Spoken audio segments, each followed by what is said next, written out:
yeah. There we go. Come on. Hi, everyone. Welcome to my channel. I'm Michelle, and we are reading the Bible in a year in chronological order, as best as theologians and scholars can piece together. So glad you made it here, that you're going to hang with me for a little bit. We are currently reading from the Common English Bible, and we are in the tail end of the book of Genesis, and we've covered hundreds and hundreds of years in just one book. I can't even think about how many hundreds of years we covered, but and we've met famous people like Adam and Eve and Abraham and his son Isaac, and now Jacob, who was renamed Israel, and we've met their boys and their wives, and we've seen how their lives have played out. We even met Job in between all that.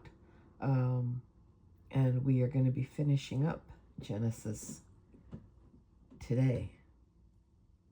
So here we go. Genesis chapters 48 through 50. And come on, open up. Why won't it open up? Excuse me while I try and get my iPad to play nice. There we go. So chapters 48 through 50 in the Common English Bible. So let's get to it. After this happened, Joseph was told, "Your father is getting weaker." So he took his two sons, Manasseh and Ephraim, with him. And when Jacob was informed, "Your son Joseph is here now," he pulled himself together and sat up in bed. Jacob said to Joseph, "God Almighty appeared to me in Luz in the land of Canaan. He blessed me and said to me, 'I am about to give you many children to increase your numbers and to make you a large group of peoples. I will give this land to your descendants following you as an enduring possession. Now your two sons born to you in the land of Egypt before I arrived in Egypt are my own. Ephraim and Manasseh are just like Reuben and Simeon to me. Your family who was born to you after them are yours, but their inheritance will be determined under their brothers' names.' When I came back from Paddan Aram, Rachel died to my sorrow on the road in the land of Canaan, with some distance yet to go to Ephrathah. So I buried her there near the road to Ephrathah, which is Bethlehem. When Israel saw Joseph's sons, he said, 'Who are these?' Joseph told his father, 'They're my sons whom God gave me here.' Israel said, 'Bring them to me and I will bless them.' Because Israel's hindsight had failed from old age and he wasn't able to see, Joseph brought them close to him and he kissed and embraced them. Israel said to Joseph, 'I didn't expect I'd see your face, but now God has shown me your children too.' Then Joseph took them from Israel's knees and he bowed low with his face to the ground. Joseph took both of them, Ephraim and his right hand, Israel's left, and Manasseh and his left hand at Israel's right, and brought them close to him. But Israel put out his right hand and placed it on the head of Ephraim, the younger one, and his left hand on Manasseh's head, crossing his hands, because Manasseh was the oldest son. And he blessed them and said, May the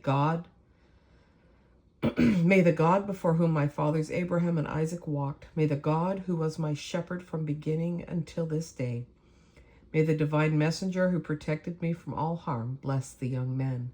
Through them may my name be kept alive, and the names of my fathers Abraham and Isaac. May they grow into a great multitude throughout the land." When Joseph saw that his father had placed his right hand on Ephraim's head, he was upset and grasped his father's hand to move it from Ephraim's head to Manasseh's head. And Joseph said to his father, "No, my father, this is the oldest son. Put your right hand on his head." But his father refused and said, "I know, my son, I know. He'll become a people too, and he'll also be great. But his younger brother will be greater than he will, and his descendants will become many nations." Israel blessed them that day, saying, Through you, Israel will pronounce blessings, saying, May the God make you like Ephraim and Manasseh. So Israel put Ephraim before Manasseh. Then Israel said to Joseph, I'm about to die. God will be with you and return you to the land of your fathers. I'm giving you one portion more than to your brothers, a portion that I took from the Amorites with my sword and my bow. Jacob summoned his sons and said, Gather around so that I can tell you what will happen to you in the coming days. Assemble yourselves and listen, sons of Jacob. Listen to Israel, your father. Reuben, you are my oldest son, my strength and my first contender, superior in status and superior in might. As wild as the waters you won't endure, for you went up to your father's bed. You went up and violated my couch. Simeon and Levi are brothers, weapons of violence, their stock in trade. May I myself never enter their council. May my honor never be linked to their group, for when they were angry they killed men, and whenever they wished they maimed oxen.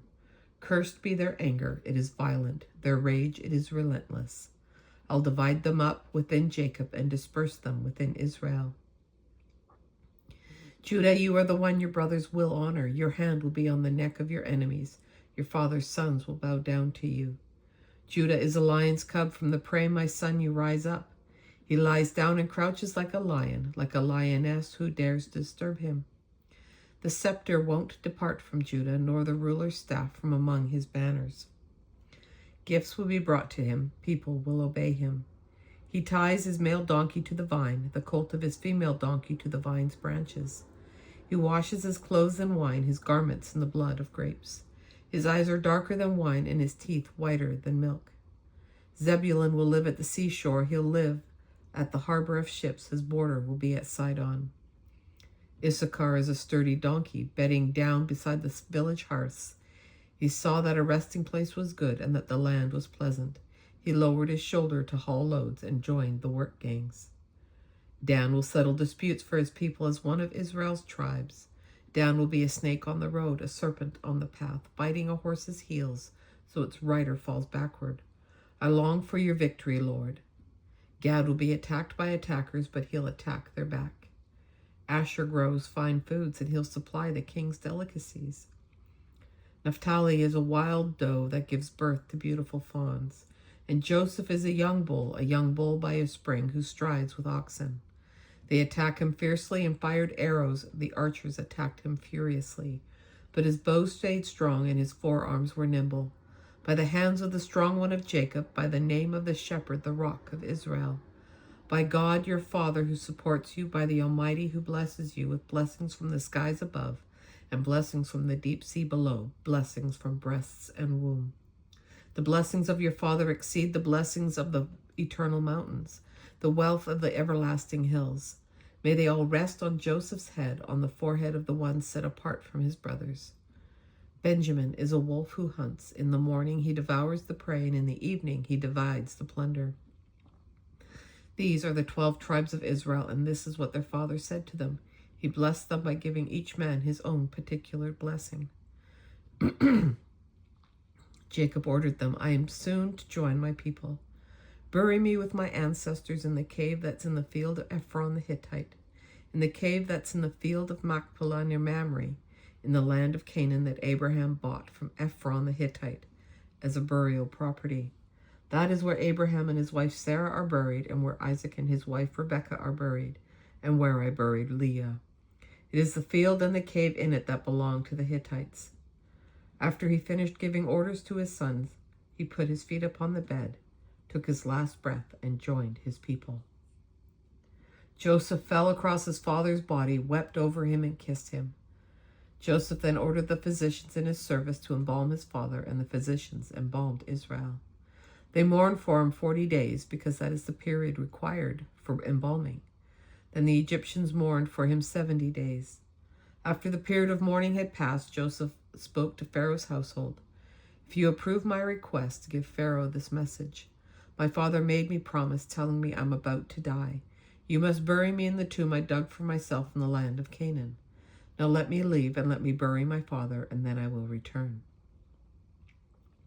Pharaoh replied, Go, bury your father as you promised. So Joseph left to bury his father. All of Pharaoh's servants went with him, together with the elder statesmen in his household, and all of the elder statesmen in the land of Egypt, Joseph's entire household, his brothers and his father's household. My goodness, that's an entourage.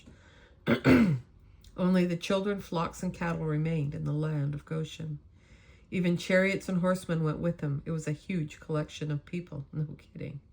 When they arrived at the threshing floor of Atad on the other side of the Jordan River, they observed a solemn, deeply sorrowful period of mourning, and he grieved 7 days for his father. When the Canaanites who lived in the land saw the observance of grief on Atad's threshing floor, they said, "This is a solemn observance of grief by the Egyptians." Therefore its name is Abel Mizraim. It is on the other side of the Jordan River. Israel's sons did for him just as he had ordered, and his sons carried him to the land of Canaan and buried him in the cave in the field of Machpelah near Mamre, which Abraham had purchased as burial property from Ephron the Hittite. Then Joseph returned to Egypt, he, his brothers, and everyone who left with him to bury his father. When Joseph's brothers realized that their father was now dead, they said, "What if Joseph bears a grudge against us and wants to pay us back seriously for all the terrible things we did to him?" So they approached Joseph and said, "Your father gave orders before he died, telling us, 'This is what you should say to Joseph. Please forgive your brother's sins and misdeeds, for they did terrible things to you. Now please forgive the sins of the servants of your father's God." And Joseph wept when they spoke to them. His brothers wept too and fell down in front of him and said, "We're here as your slaves." But Joseph said to them, "Don't be afraid. Am I God? You planned something bad for me, but God produced something good from it in order to save the lives of many people, just as he's doing today. Now don't be afraid. I will take care of you and your children." So he put them at ease and spoke reassuringly to them. Thus Joseph lived in Egypt, he and his father's household. Joseph lived 110 years and saw Ephraim's grandchildren. The children of Machir, Manasseh's son, were also born on Joseph's knees. Joseph said to his brothers, "I'm about to die. God will certainly take care of you and bring you out of this land to the land he promised to Abraham, to Isaac, and to Jacob." Joseph made Israel's sons promise, "When God takes care of you, you must bring up my bones out of here." And Joseph died when he was 110 years old. They embalmed him and placed him in a coffin in Egypt. And that is the end of our reading and the end of the book of Genesis. And it is almost the end of the first month of the year. That is crazy. But well done. We did it this far. We can keep going. Tomorrow we start a new book and we meet new people, and in particular someone really well known and famous named Moses. But this is how everybody got into Egypt, and now we're going to fast forward a couple hundred years or 400 years, and then we're going to find out how they get out of Egypt. So stay tuned and join me again tomorrow. Until then, take care and bye for now.